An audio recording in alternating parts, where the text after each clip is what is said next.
In today's video, I'm going to teach you how to disable Teamviewer in just 5 minutes. Whether you're tightening your security or simply trying to streamline your startup programs, disabling Teamviewer can be a straightforward process. I'm here to guide you through it step by step so you can complete the task quickly and efficiently. First, we need to ensure that Teamviewer is up and running on the devices involved in the connection.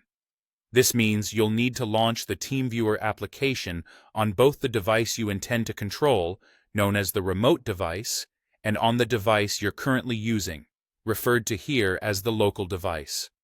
Having Teamviewer running on both devices is essential because this is how we'll make sure we have easy access to all the necessary settings that need adjustment. Now that you've got Teamviewer open on both devices, let's dive into the settings.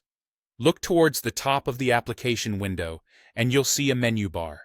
Here, you'll want to click on the section labeled Settings.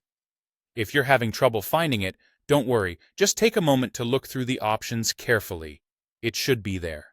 Once you're in the Settings menu, locate the subsection called General.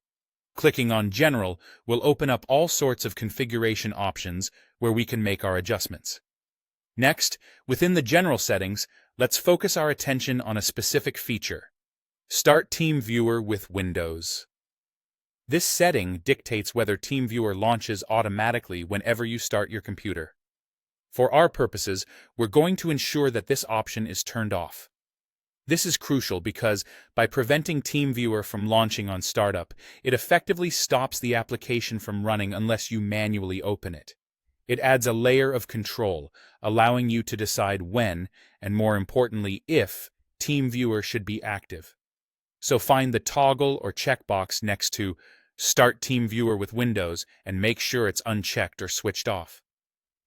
This little step might seem small, but it's the key to disabling Teamviewer from running automatically, which can make your device a bit more secure and faster to boot up by reducing the number of programs launching at startup. And that's it! In just a few minutes, by following these simple steps, you've successfully disabled Teamviewer on your device. This process allows you to have more control over your applications, ensuring that they only run when you need them. Thank you for watching, and if you have any more tech tips you need help with, feel free to reach out or look for more of our guides. Have a great day.